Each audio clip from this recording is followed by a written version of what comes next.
I'm Emily Kircher-Morris. Today's episode is an Ask Me Anything featuring questions submitted by members of the Neurodiversity Podcast Advocacy and Support Group on Facebook. We're doing a new AMA episode every few months, so if you want to join the conversation and be able to contribute your questions, be sure to head over and join the group. There are lots of great people and conversations over there, and we would love to have you. I'm Emily Kircher-Morris, and this is the Neurodiversity Podcast. What is neurodiversity? You see the world differently. Autism spectrum. Gifted. Complexities that are inherently inside. ADHD. Dysgraphia. Tourette's. All brains are different. You are exactly what this world needs. This is the Neurodiversity Podcast.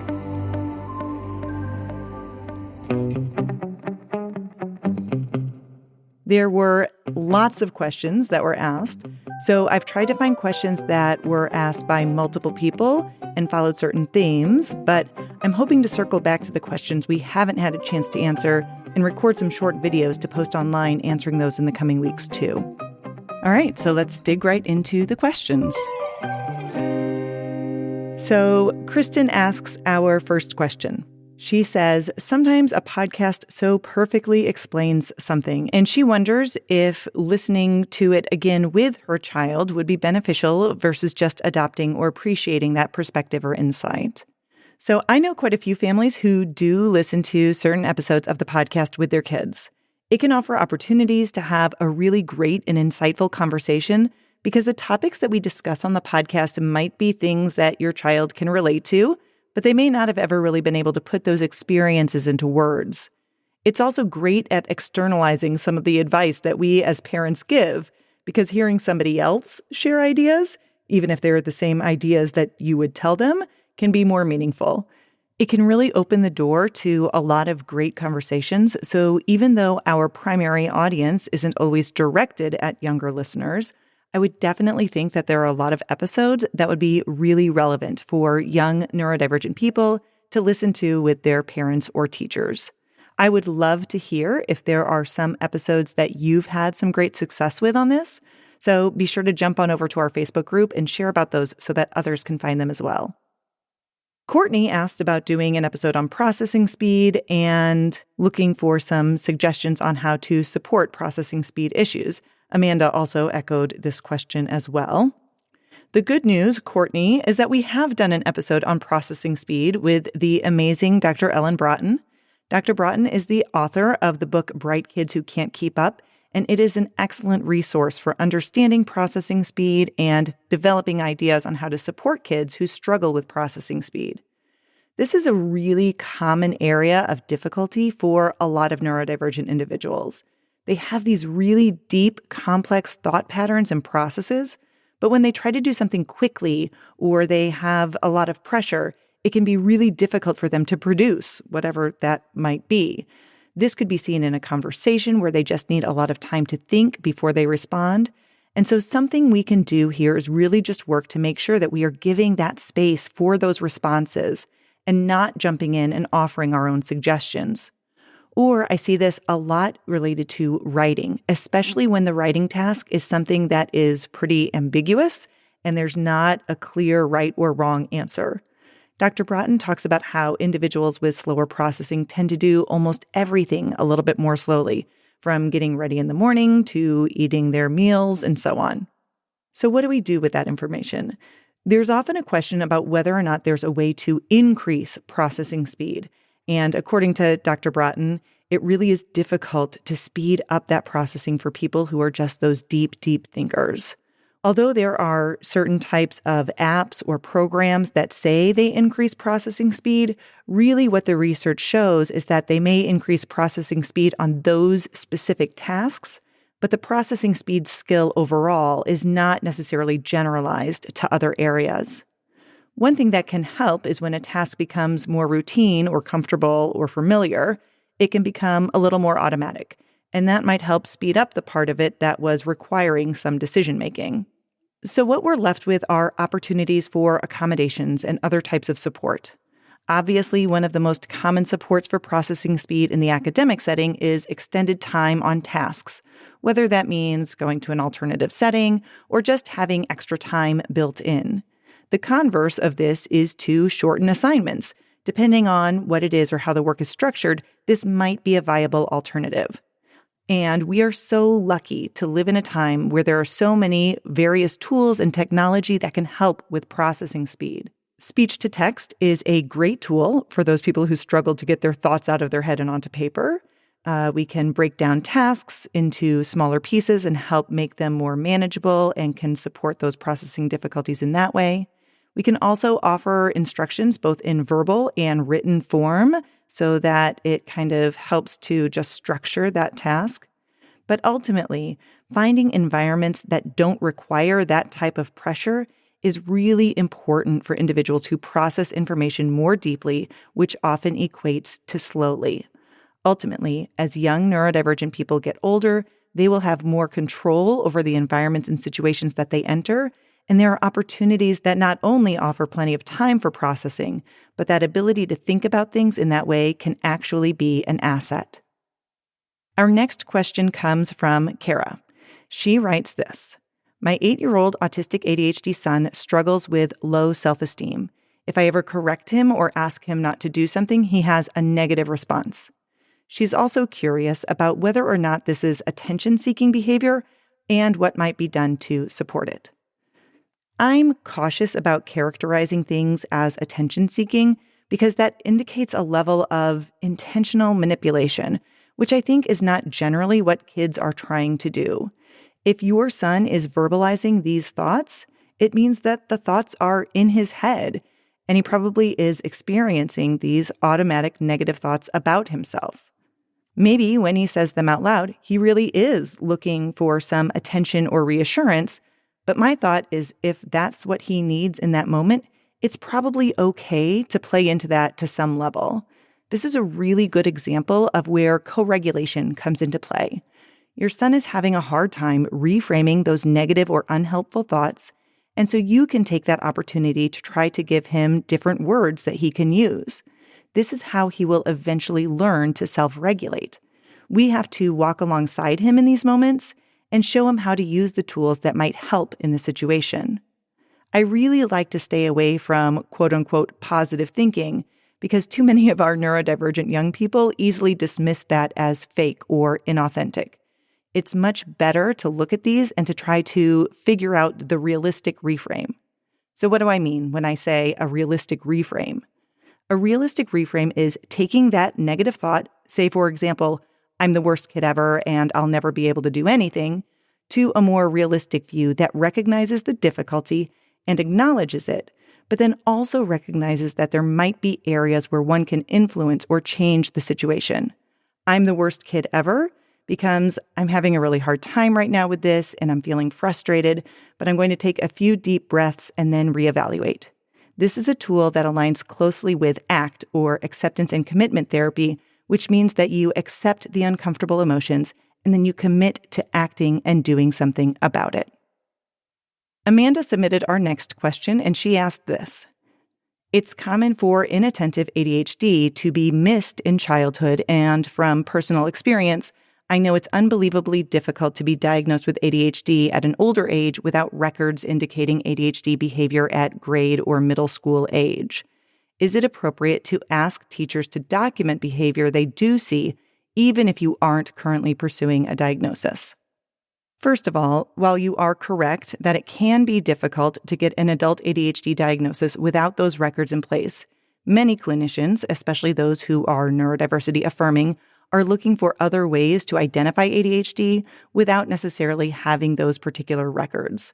For example, one of the adult ADHD assessments that is commonly used, it's called the Conners rating scale, has an observer rating scale which can be provided either to a parent or a partner or somebody to reflect on how signs of inattention or hyperactivity are impacting that person on a daily basis.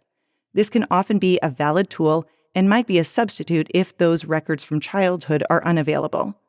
When we do assessments at our office, we frequently ask if people have access to those, but they aren't necessarily required in order to go through the assessment process. That being said, I think that asking teachers to document information is a really excellent way to keep a running record of what's going on.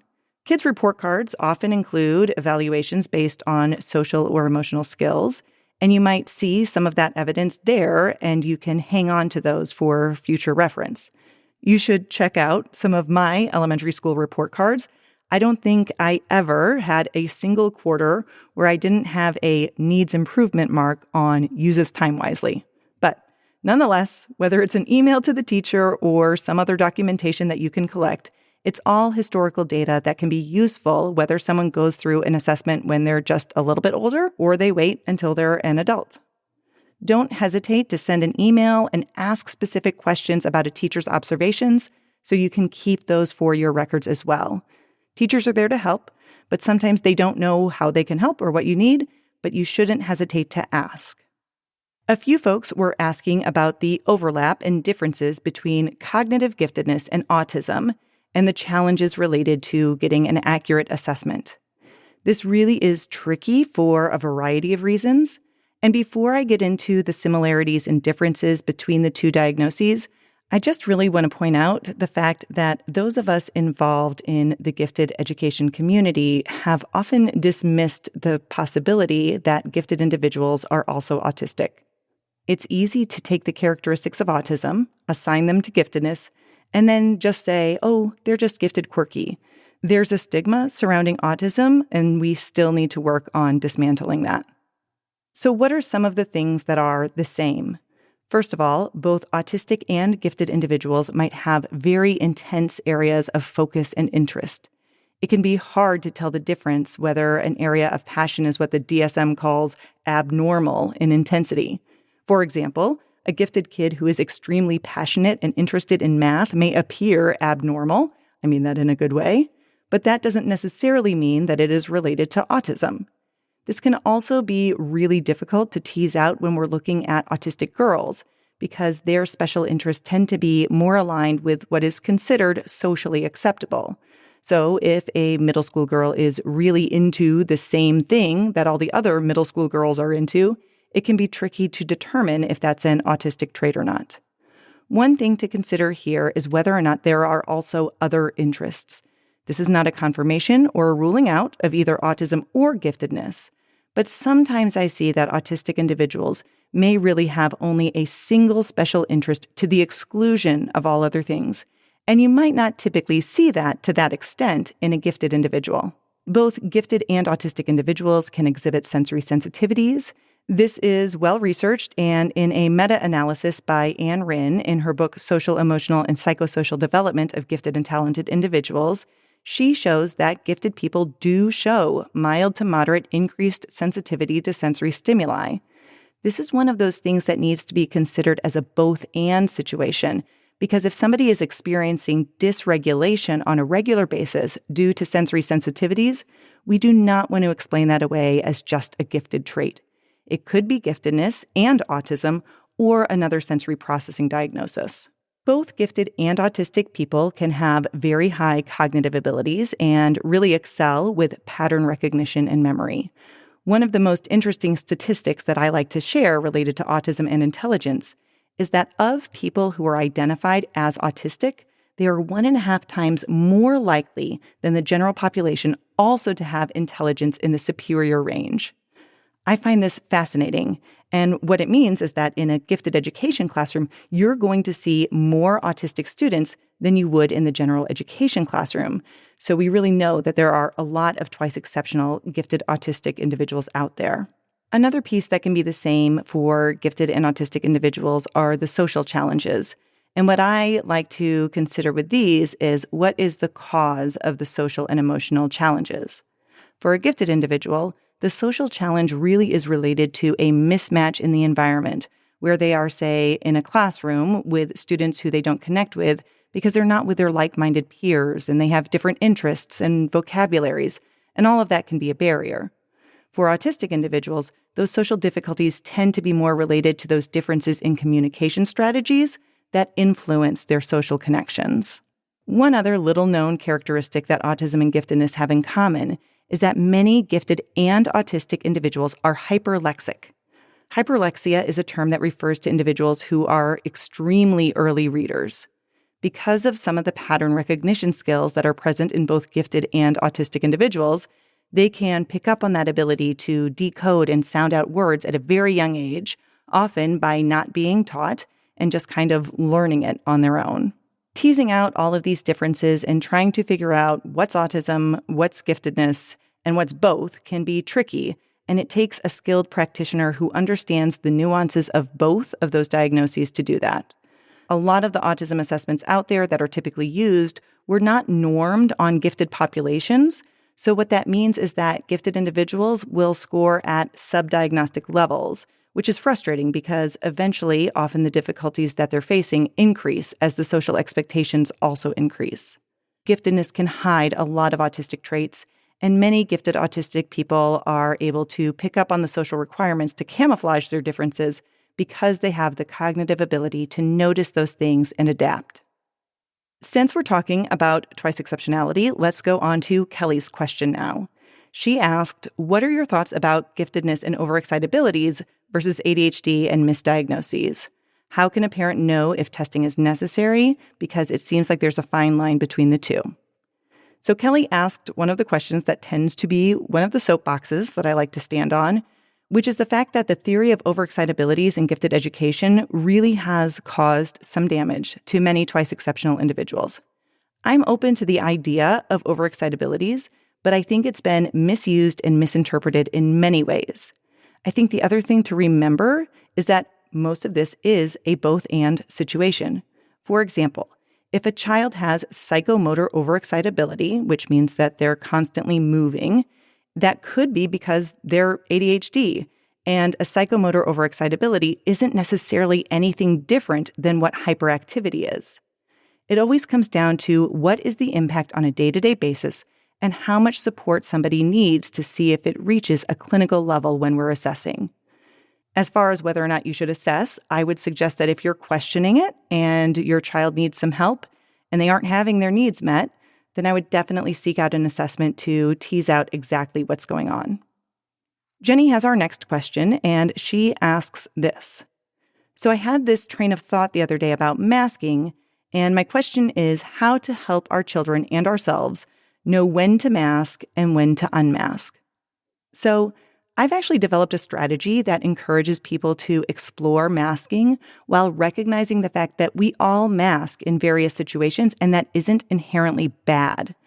The biggest variable is whether or not somebody feels like they have the choice to mask or to unmask in a way that feels safe for them.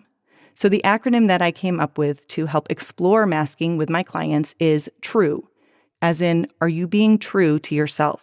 So the T in this acronym talks about trusting your feelings, and for people who are masking to really learn to trust their instincts about what feels comfortable and to try to honor those feelings when they're in social situations. The R stands for reflect on masking. So asking yourself, when and why do I mask? How does masking affect me? What are the pros and what are the cons for masking in any particular environment? Is the amount of effort that I'm spending masking worth the benefit that I'm getting? The U stands for understand your needs.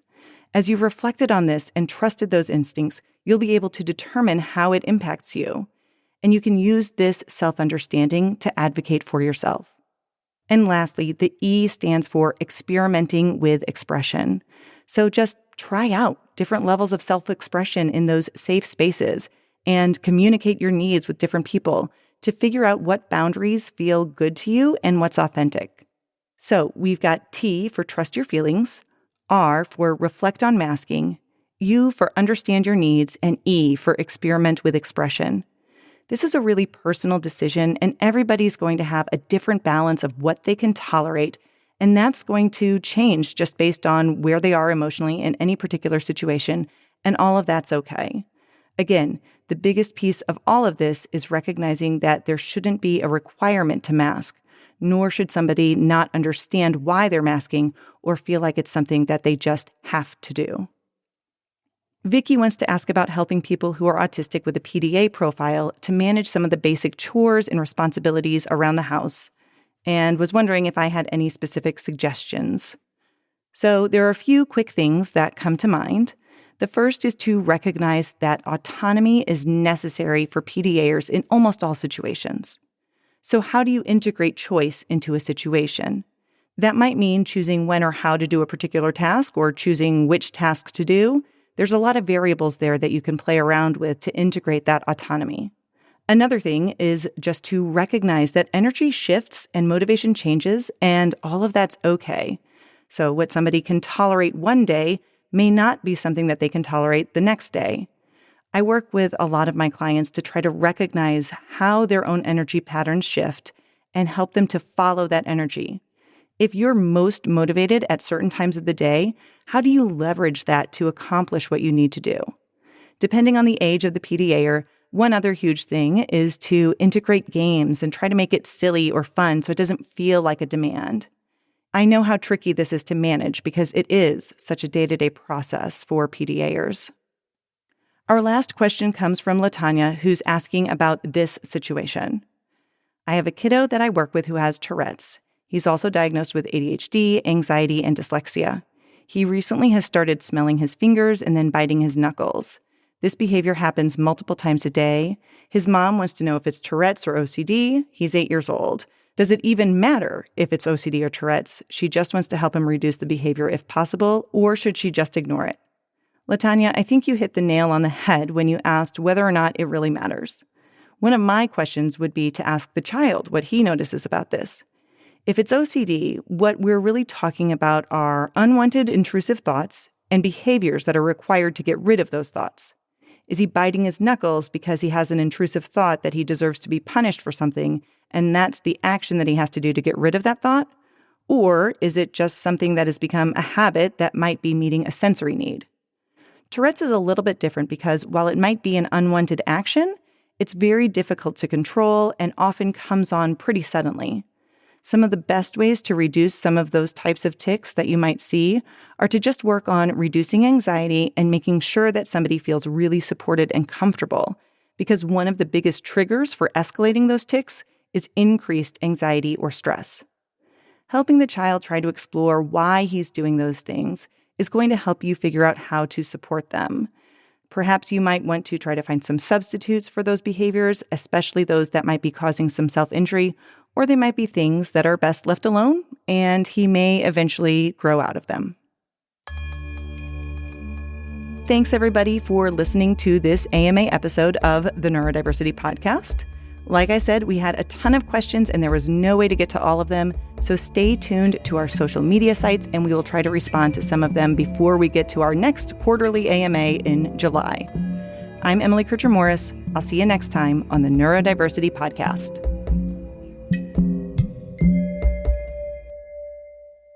This is a service of the Neurodiversity Alliance.